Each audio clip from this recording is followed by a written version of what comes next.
All right, hello everyone and welcome to the Worldwide Climate Justice Teach-In. We are so excited to have you all here and to dive into an important conversation tonight about climate advocacy. Yeah. Shout out to everyone on Zoom. Thank you for being here. So, as some of you may know, this panel is part of a larger event happening all around the world. American University is partnering with 7 other DC area colleges and universities to host a worldwide climate justice teach-in, which is a global initiative created by Bard University. This panel is part of AU's programming today, along with 2 other events that one has happened earlier today and one is after from 6 to 7 p.m. So we wanted to host this panel because the climate movement needs everyone. Sometimes joining a movement, though, can be intimidating for the first time. So that is why the goal of tonight is to encourage and empower more young people to engage in the climate movement. We want to make it accessible for everyone to get involved no matter their experience. And just to introduce myself, hi everyone, I'm Cassie Rodrique, and I am a sophomore studying political science and sustainability here at AU. And I'm also an intern with the Office of Sustainability here and a member of the Sunrise Movement at AU.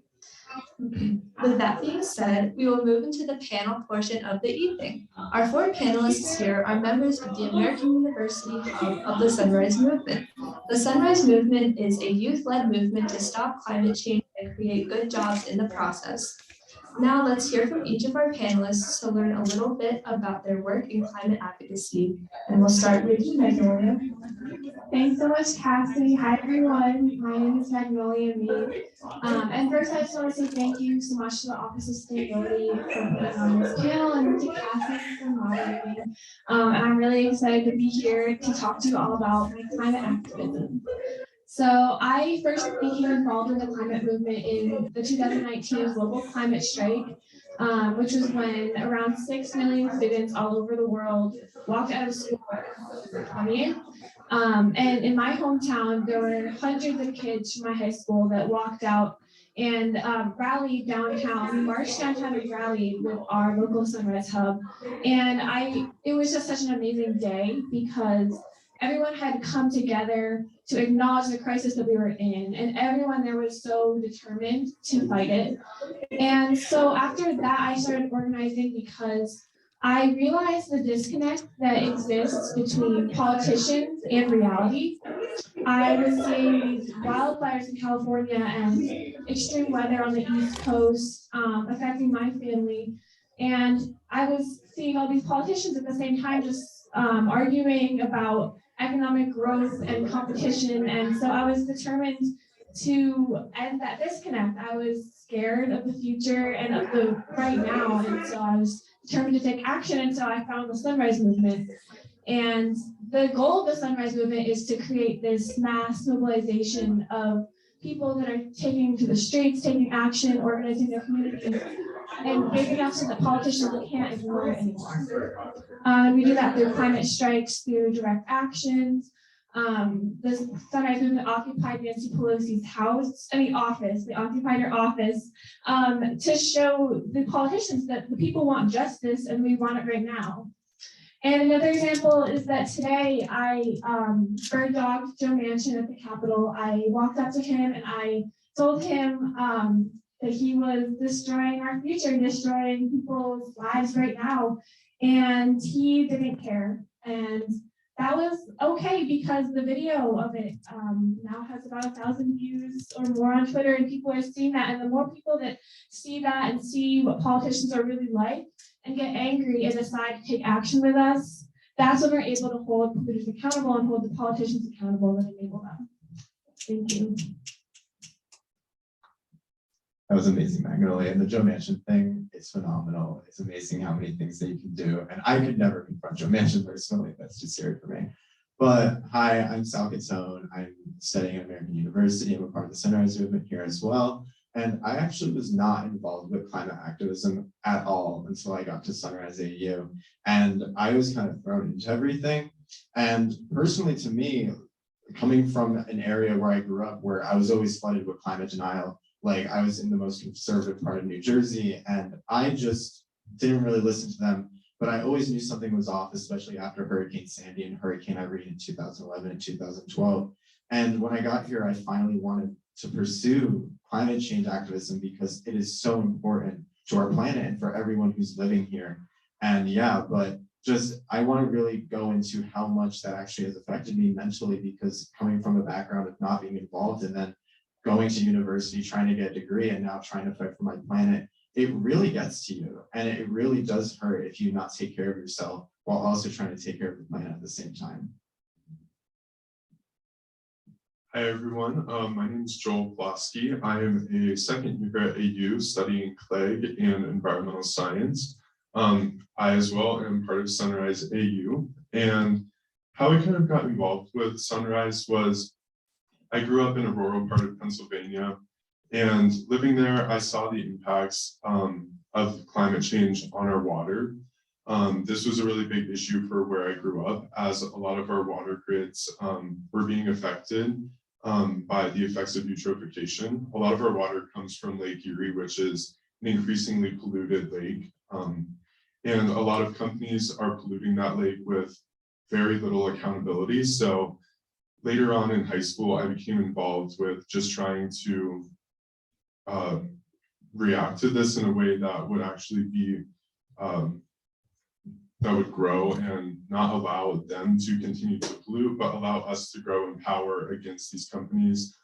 So then as I came to AU, I really became interested in the intersection of social justice and climate justice, because I was realizing that this was something that wasn't just going to be affecting everyone equally. This was going to be something that was going to be affecting people of lower incomes at greater capacities, as I was seeing in my hometown, where a large portion of people are living below the poverty line, and a large portion of these people that are seeing the direct impacts of pollutants in their water were people that were of the lowest incomes.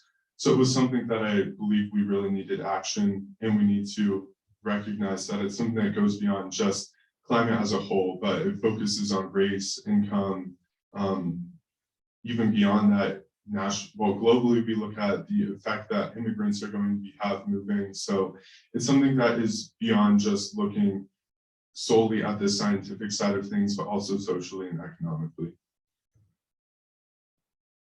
Hi everyone, my name is Kruttika Gopal. I'm an environmental studies student at AU, and my environmental story kind of stems back from a long time ago. I grew up in a very environmentally minded family, so there's always been that interest, but where I grew up in Connecticut, we have the longest coastline in all of Connecticut in my hometown, and so I definitely would see the impacts of pollution and other environmental issues on our coastal ecosystems and communities, and that really sparked my interest. So in high school, I got involved with some climate and environmental advocacy more generally, especially during the 2018 midterms.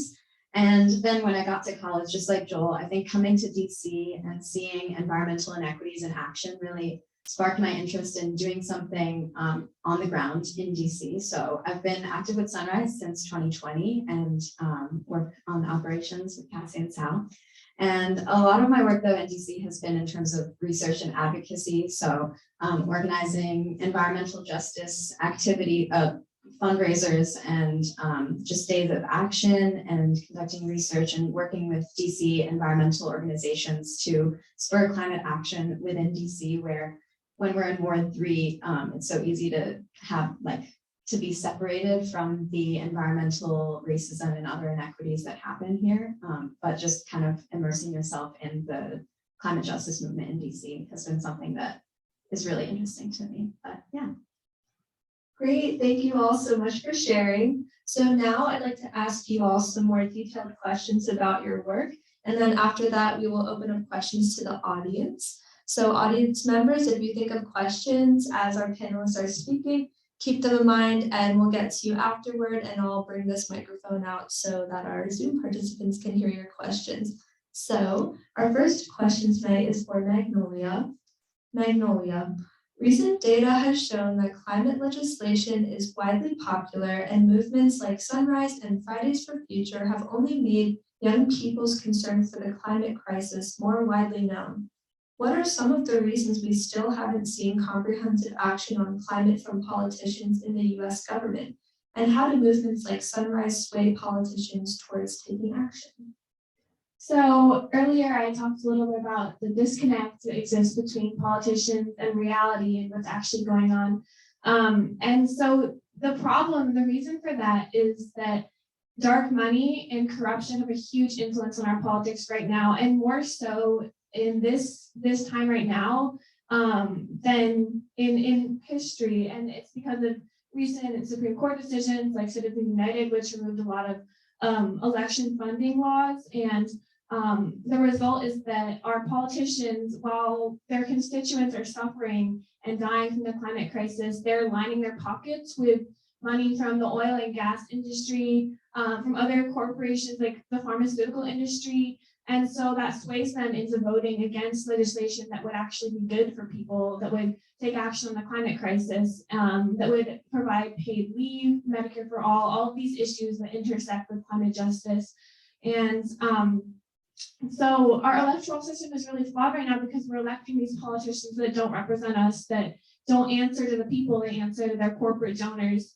And so as a result, we see a Congress that is really skewed away from what the people want. And a recent survey, like Cassie said, it showed that overwhelmingly voters of all demographics support a Green New Deal. Oh, I think it's like over 60% support a Green New Deal. So there's no question that Americans want climate action. And so how do we fix it? There's like two strategies that Sunrise implements. So one would be the actions that we take, the climate strikes, the direct actions, the arrests, which mobilize public opinion to take more action and against these politicians that are standing in our way. And then the other way is electoral work, electing people like Alexandria Ocasio-Cortez and Jamal Bowman and the rest of the squad who are really fighting for what the people want in Congress, electing regular people who actually represent people in Congress and not take money from fossil fuels. So those are like the two ways that we're working to change this disconnect. Yeah, thank you. Yeah, that disconnect is definitely really frustrating to realize, especially as a student here in DC, just being a witness to it at a close level. But it's so awesome to hear that movements like Sunrise have these strategies that can hopefully bring us some big change that we need. So our next question is for all of our panelists. What is one thing you wish more people knew about climate advocacy? I wish that more people knew that we really need everyone. We say we need everyone to change everything. And everyone has a role to play in the movement. Before I got involved in climate justice movement, I didn't really think that I could be a leader, that my voice was valid, that there were already people doing that. But the truth is, like, we really need everyone, and everyone has a role. And I know a lot of times people see like the protests and people on the streets in the front with the megaphone, but that's not the whole part of the movement. There are always people behind the scenes, people writing letters, really everything. And so, yeah, we need everyone. I think personally, to me, the one thing I want everyone to know about the climate movement is just how important it is. It is the #1 issue that we are facing as humans. And people can talk about war today, we can talk about pandemic, but climate change will only fuel further wars and further pandemics. And I just wanted to be clear for everyone that this is something to be scared of, but it is also something to be hopeful of, because there are people in this movement that are trying to fight for everyone. But like even what Magnolia said, like we need everyone in this movement if we want to actually see some change in the world and to actually see a world that we are worth living. And like being in as a student, it's just hard because like we're trying to fight for our futures. And what's the point of going to school if we're like going to see a future that's going to be on fire? But it's basically just, it is the #1 issue that we're facing, and we do need everyone involved in this.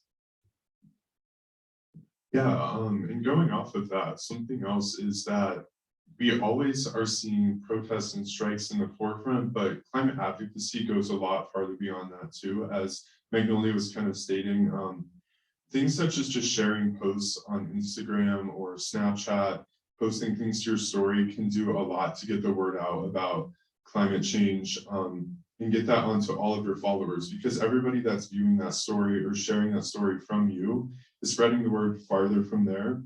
And then there's also things such as writing letters and phone banking that do so much to get the word out as well, and really take the accountability straight to politicians and show them that these issues are important to us and should therefore be important to them. Because if they aren't hearing from the people in their districts about these issues, they aren't going to think that it's something that matters to their constituents. So these things are really important for politicians to just know about. And in addition to that, things like Magnolia was saying earlier, her bird dogging Joe Manchin today, those are something that's really important for people to see, because it brings hope to people and shows that this is something that we are able to do and take directly to the doorsteps of our politicians. And putting it onto social media really just allows it to be accessible to people from all across the nation in ways that we weren't able to see in recent generations. I think there's an outside perception of the climate movement that it's very doomsday, and that, we're all going to die from climate change. There's no solving this. But I think that a lot of people should know that it's a very positive movement, and there's a lot of hope and motivation there, which can seem because of the fact that we're talking about something that's so intense and like creates a very bleak future for people. It's important to recognize that there's a reason why we keep fighting. There's a motivation and a passion and a hope there. And the entire movement is about storytelling and collective action, and it's based on passion and not necessarily fear. I think the reason that the movement still exists, if we all just were like, okay, we're gonna die and be negative about everything, the movement wouldn't exist still. And so there is that positive element of it and a lot of hope that fuels people forward, that I think from the outside, it might seem like it's very doomsday, but it is not necessarily that way once you're inside and you meet people with those collective passions and interests just like you. Awesome. Thank you, everyone. Such good insights and responses. So our next question is for Sal. So Sal, you are passionate about the intersection of climate work and mental health. Can you speak to the challenges around mental health that come with fighting for climate justice? And what are some ways you have learned to take care of your mental health while being a climate activist? Yeah, so basically I brought up before how as being a student, it's like I'm getting a degree, but I'm also like realizing that, is this degree really worth in the future if I'm going to be on a planet where people will be climate refugees, where people are going to be losing their lives, we're going to be in famines. And at the same time, though, that's what keeps pushing me, because I just want to keep fighting to make sure that we do have a future worth living. But then I'm actually going to bring up a certain example, which was we organized a student senate in front of the Capitol building. And when we were on the House side of representatives, I was like on the peak of my life. Like I was talking to so many politicians who were just so hopeful. They were like, we are so happy that you're all out here. And I was like at the peak of my life, but also I was dealing with finals at the same time. But the thing is that I wasn't even like caring about my finals. I was like, oh, like this is more important. And my sister gave me a call one day and she's like, Sal, like this is great what you're doing, but like, are you okay? And I was like, yeah, why wouldn't I be okay? And she's like, you have like, are you at capacity? Like, how are you doing all of this? And I'm like, well, like it's new and I'm really motivated to doing it. So like, that's kind of all that matters. But then like, after the bill passed in the House of Reps and it moved to the Senate, it was just like pure depression. It was sadness. It was like everything was like gray and bleak. And it was just like, it started making me realize, like, are we really losing a battle that we're going to lose anyway? Or we're fighting a battle that we're going to lose? And like, just to me at that point, I realized like finals were happening at the same time. And I was just like, I'm a student and I need to put that first, but I want to put this first. And then after like Joe Manchin came out saying that he was like gonna vote no, and like, or there was suspicion that he was gonna vote no, I was like, oh my God, like did we just lose everything? Like, and did I just like witness us just lose an entire battle like we put so much effort into? And then I went home on winter break and I was just so burnt out, because I also like helped organize 2 climate strikes at the beginning of the school year, and then we were doing the sit-in, and it was just too much for me. And just, I reached a point where it honestly was one of the darkest points of my life, because I thought that we lost everything and that there's never gonna be climate legislation. And I like did bad on my finals because I was putting so much effort into all this.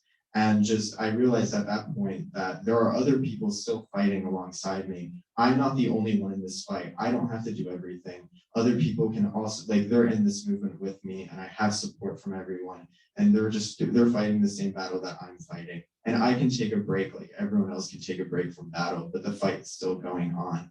And I realized from that point that I can take a break. I need to focus on myself because I cannot fight for my planet unless I'm also fighting for my own well-being. And that's actually why I'm taking a break, like from a lot of climate activism. The most recent climate strike, I wasn't as involved because I needed to focus on my schoolwork. I needed to focus on myself because I can't fight in this battle if I'm so worn out and injured already. So that's what I've been doing. I've just been focusing on myself, focusing on my schoolwork. And honestly, it feels really great. And I'm starting to get all my motivation back. And I'm honestly kind of ready to get back in the fight whenever. Awesome. Oh my gosh, I love that so much, Sal. Thank you for sharing that story with us. I think finding that balance can be really difficult, especially in a movement like this, but it's so important, and I'm so glad you could share it with us today. So our next question is for everyone. So what is the biggest lesson you have learned from being a climate activist? It definitely is related to what Sal was talking about, because I learned that organizing is really hard and it takes a lot of work and it takes a lot out of you. And even though the end result is often like a really exciting action with lots of people, lots of hype, it can also be really disappointing. But the beauty of the climate justice movement is that it doesn't stop, even if you take a break.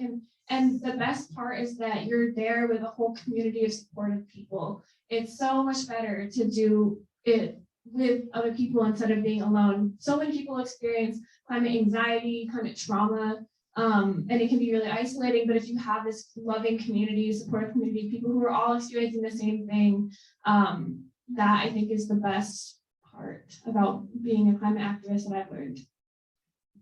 So the biggest lesson that I've learned, I talked about briefly that I've met a lot of politicians, and I probably met more politicians like in the past 2 semesters than I have in my entire life. And I realized that the people on the right, Republicans, they don't give a crap about what you have to say. They're fueled by lobbyist money, including moderate Democrats like Joe Manchin, Kirsten Sinema. Like, you can talk to them as much as you want. You can say like, oh, our entire planet's on fire and stuff. And they're like, oh, like that's bleak and stuff. But like they try and come up with these excuses and stuff. But it's in reality, it's because they're being funded by corporate money to say all this stuff and to vote no on these pieces of legislation. They do not care about anyone's well-being except their own. And that made me realize that because of that, the only way how we're able to combat that is by getting them out of office and electing people who will actually fight for us and who will not take corporate money. And in order to do that, like, we need to have a full mobilization, like in the coming election and future elections, to get these people out of office that won't listen to us, because we're going to be fighting a losing battle if that's the case. Yeah, so the biggest lesson that I've learned is that the current problem of climate change isn't something that we as individuals have caused, but it's something that institutionally and industrially has been brought upon us. And that was something that I learned early on, was because I think we're all taught from a young age in like grade school and such that we just need to like reduce, reuse, recycle. And of course, we all need to be living sustainable lives as much as possible just to try to mitigate the climate crisis. But we also need to recognize that the climate crisis isn't an issue that's caused by us using these things that are just given to us. It's caused by massive fossil fuel companies that are constantly extracting huge amounts of oils and petroleum from the ground. And also our history of colonialism. That's something that is really fueling the climate crisis, because we have these major countries, some of the richest countries in the world, that are really the ones that are fueling the climate crisis themselves. So I think that's just something that's really important that everyone knows and kind of learns when they get involved with climate advocacy. I think what I've learned is that even though the climate crisis is something we all experience collectively, everyone has their own story and their own reason why they're in the movement. And so it's important to not speak for other people, but just make sure that everyone's voice is heard and that they have that platform. Something that we really value in Sunrise is storytelling. We'll probably talk about that more. But just make sure that you take a step back and listen to everyone else's stories, because everyone has really cool in the sense, not like, yay, climate change, but just really unique and interesting stories for why they got into the movement and why they keep fighting and how it's impacted them. And so it's really important to just take that step back and not, insert your own story or your own motivations into that. So true, Kruttika. Thank you so much for all those insights, everyone. Our next question is for Joel. So Joel, why is it important to consider other injustices when talking about climate justice? And also, how does climate justice affect us in ways that we may not recognize? Yeah, so kind of as I was just saying, something that's really important to know from the beginning is that climate justice isn't something that's isolated from a lot of other social or economic justice movements. Climate justice has its roots, as I was just saying, in extractive economies and settler colonialism. And these are the issues that have caused a lot of our other social justice movements that we see today. So a lot of our racial justice movements that we see are because of settler colonialism and systemic racism. And these are things that are going to continue to fuel the climate crisis if we don't rectify them as well. So climate justice is also things like economic justice. People need to have jobs in green industries that also pay well so that they're able to choose these types of jobs, because if we move to a more sustainable future, but these jobs are going to be paying much less and they are sustainable jobs, people aren't going to be choosing those over better paying fossil fuel jobs if they're available. So it's going to be something that we need to take action on in all fronts to make sure that we are making the earth more just. And then on top of this, something that Sunrise really focuses on a lot, and then the climate justice movement as a whole, is a thing called MAPA, which means most affected people and areas. So this is the idea that the effects of climate change aren't going to be faced mainly by rich, white, affluent individuals. These are going to be faced by people that are already marginalized. So people of BIPOC communities, people of lower income classes, people from parts of the world that aren't as affluent as the global north. So areas in the global south and Africa especially are going to be the ones facing the earliest onset of climate related issues. So we need to focus on things such as immigrant rights so that we aren't seeing a lot of the xenophobic attitudes that we have in the United States, because as we see climate change accelerate faster and faster, we're going to have a lot of climate refugees moving to places such as the United States, and we need to be able to welcome them because their homes are being destroyed by our own actions in the United States, actions that our extractive economies are having on these global south countries, such as mining in Africa. That's a really big issue that they're facing, and a lot of their resources are being polluted by our types of economies here. So in addition to this, it's also going to be thinking about rethinking capitalism in a sense, because our current form of economy is capitalism, which is focused on extracting as much as we can from the economy in this constant sense of growth.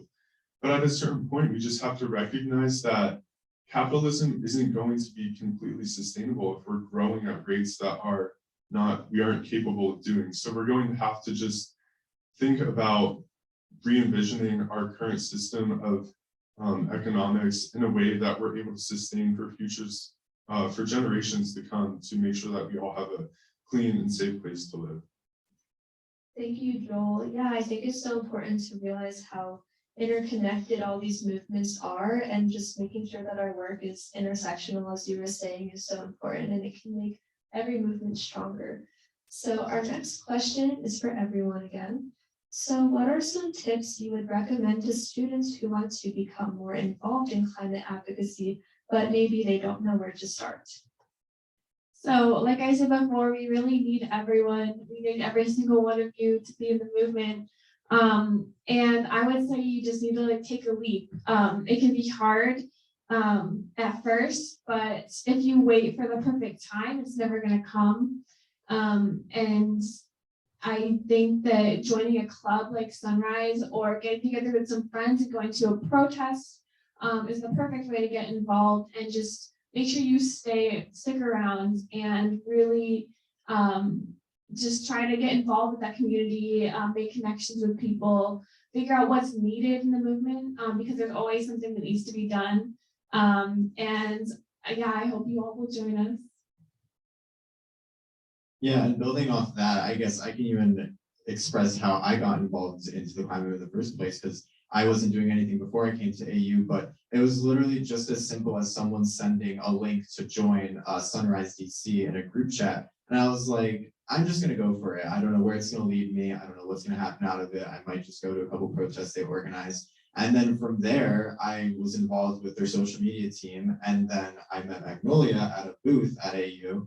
And then from there, like, the rest is history. And it's just simple things like that. If you just see a social media post online that says like this link, if you want to like get added to a Slack, or if you want to get added to a group chat or organizing chat, it's as simple as that. And then that's how you can get involved on like in organization of ways. But then also simple things just like emailing or lettering like your local representative, because climate change is going to affect the local areas the most. And that's where most of the change is going to start off as. So just getting involved with local campaigns as well that are relying on candidates who are pro-green or pro-Green New Deal and for making climate action as their top priority is also a great way to start. Yeah, and going off of that, I would say something that's really important too when you get started is finding a way to get involved that you're comfortable with.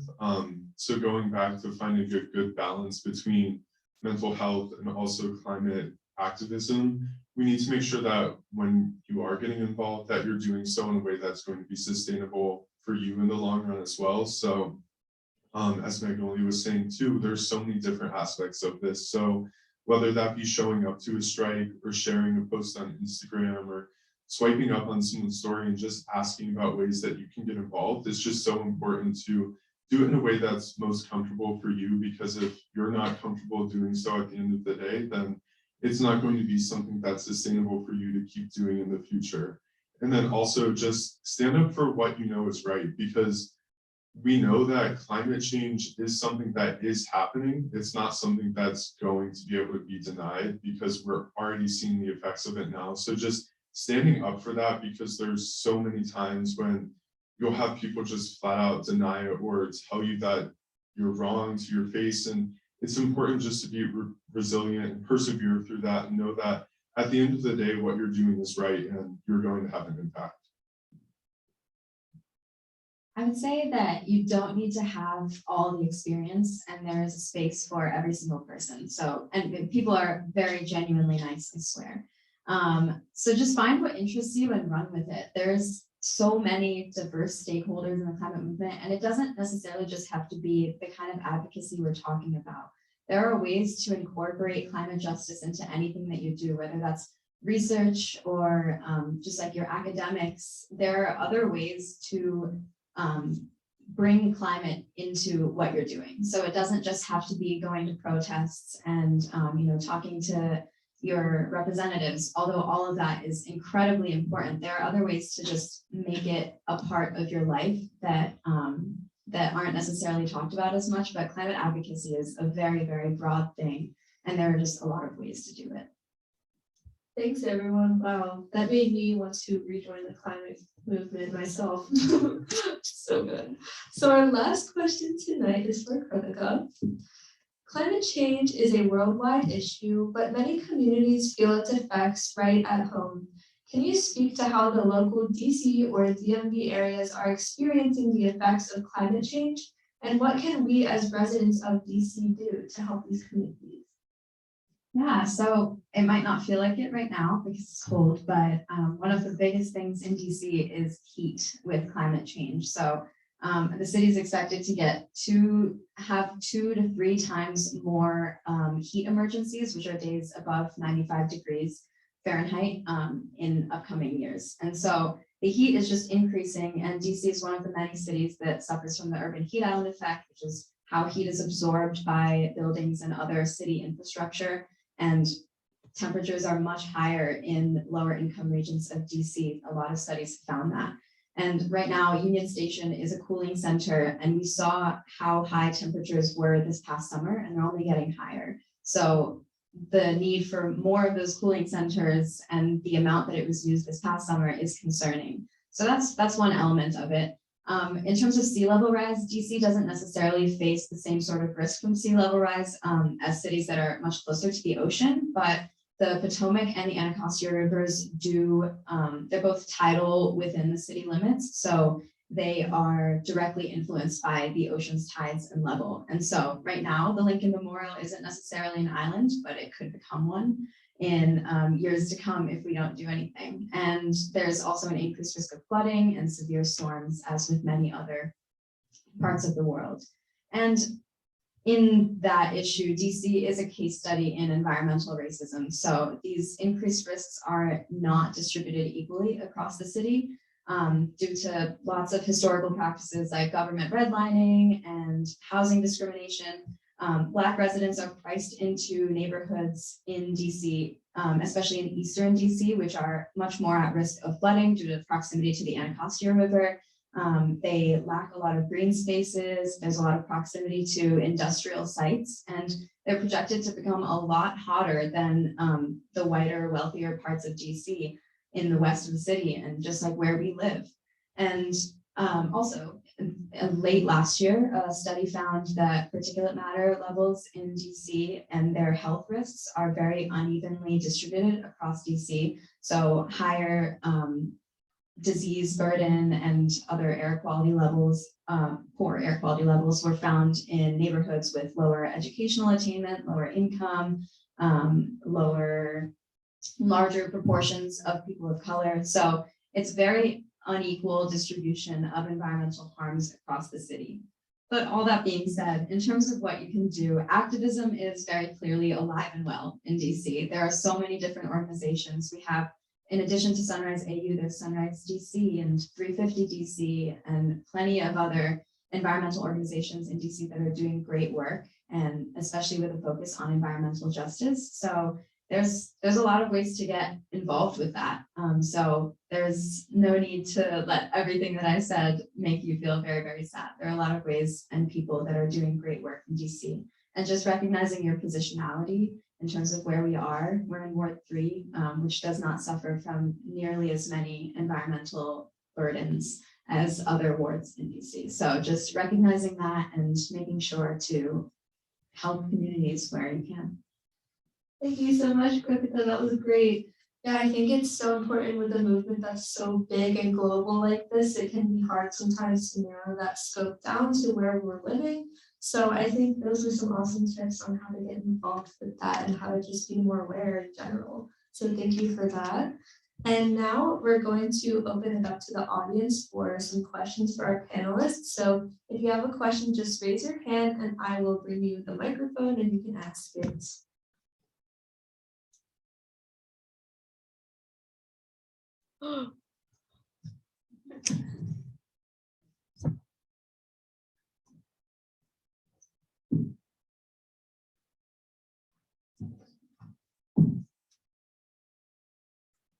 Hey, hi, my name is Maddie. I'm also an intern at the Office of Sustainability with Cassie.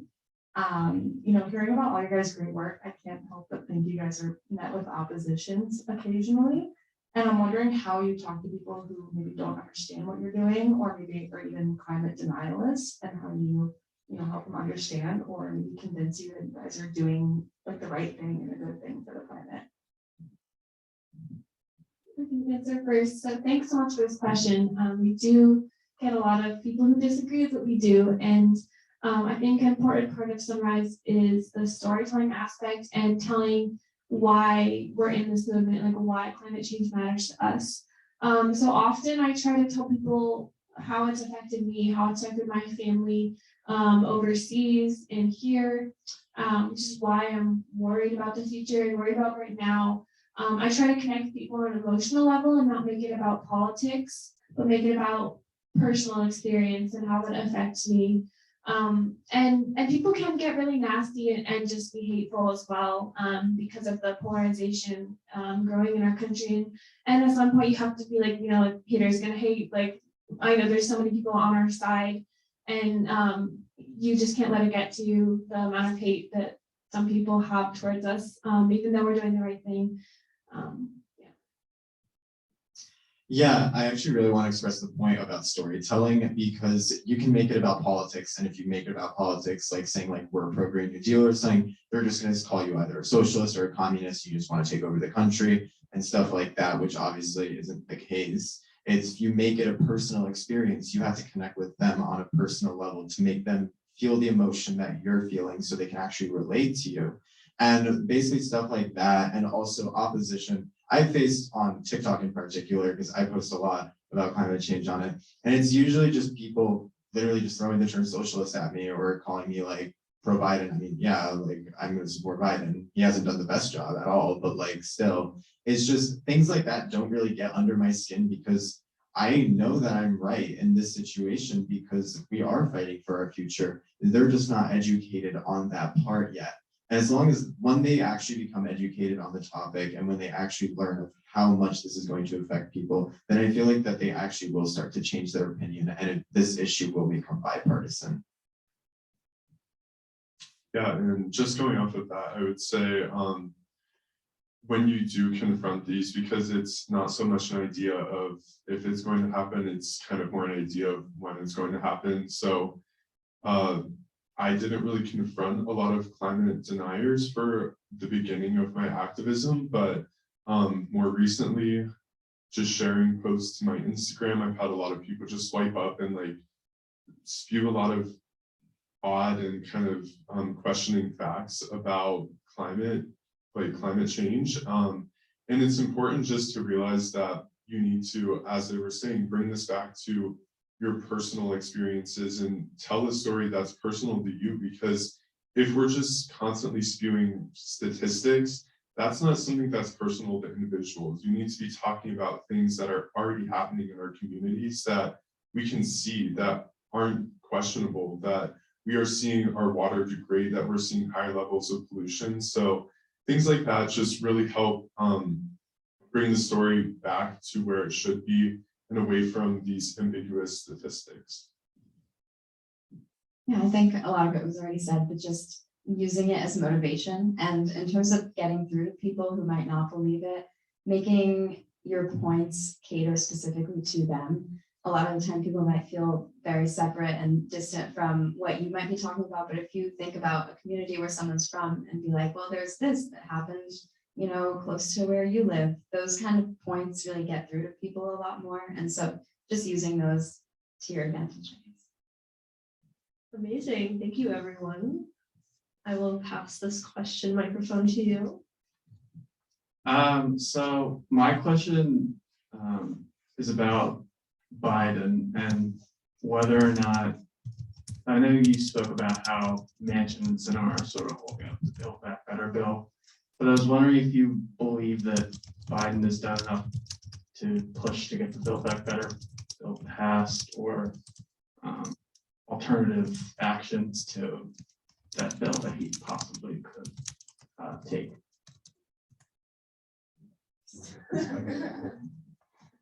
Thank you so much for this question. I could talk for hours about this. I don't think that President Biden has done enough by any stretch of the imagination.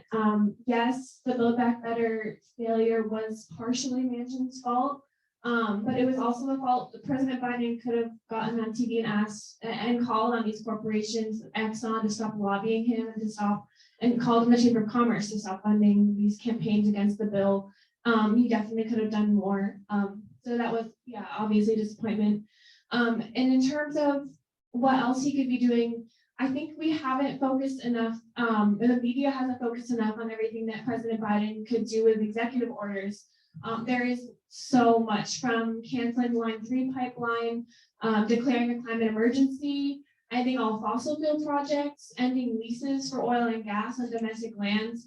I mean, if you're really interested in this, go to buildbackfossilfree.org. There's an entire list of executive actions that Biden could take to actually take action on the climate crisis. It's really incredible what he could do that he's not. And I think that this is something that is really going to determine how young people vote in the midterm elections. And it's really a disappointment that he hasn't done more.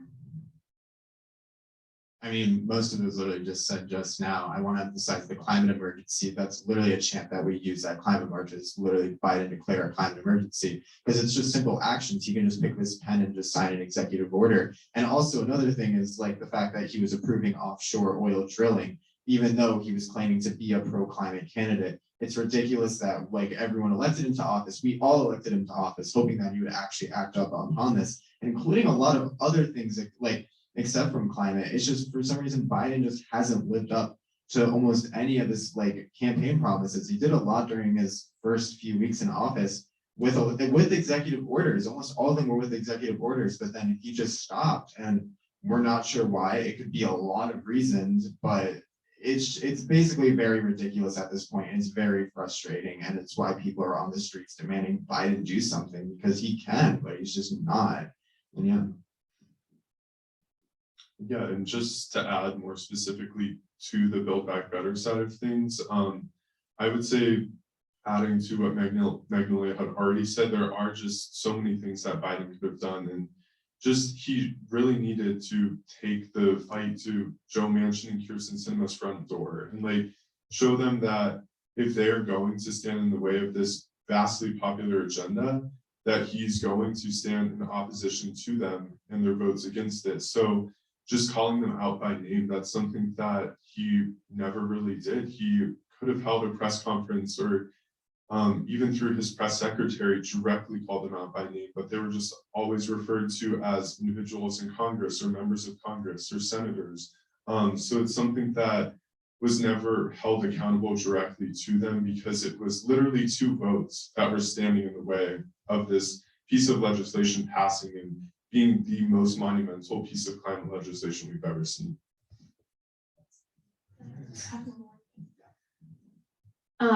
And also one more thing that he did to stop Build Back Better from passing, we had a strategy to pass Build Back Better, to force Manchin to vote for him. The deal was that the House would not pass the infrastructure bill, the bipartisan infrastructure bill, until Build Back Better was passed in the Senate. And for a long time, that was the case. And then I forget the date, but President Biden came to the Congressional Progressive Caucus and basically begged them to vote for the infrastructure bill to pass it, because he wanted to look good, because he wanted the infrastructure bill to pass, and he didn't care about Build Back Better because he trusted Manchin, even though all of us knew that Manchin wasn't going to vote. So if President Biden hadn't forced the passage of the infrastructure bill, we could have forced Build Back Better to pass. Thanks for all those answers, everyone. So just for the sake of time, we're going to move on. So we have one final question that will help guide our final activity that we'll do before everyone leaves us today. So as some of our panelists were talking about earlier, storytelling is an important aspect of the Sunrise Movement and the climate movement in general. Our individual experiences with climate change are valid and valuable. And sharing our personal climate stories can help us relate to one another and inspire others to get involved in the climate movement. A climate story is your personal experience with climate change. So it can be about when you first learned about climate change, maybe some actions you've taken in the climate movement, or even just your emotional journey dealing with the climate crisis in itself.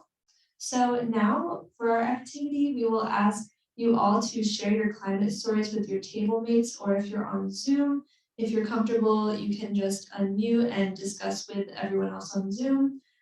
So on your tables, there will be a piece of paper with 2 prompts that you can work from. So the first prompt is, when did you first become aware of the climate crisis? And the second prompt is to share an example of how the climate crisis has impacted you. So if you're at a single table, feel free to join one of the other 2 tables so we can get some good discussion going. And we'll give everyone a few minutes to tell your climate stories.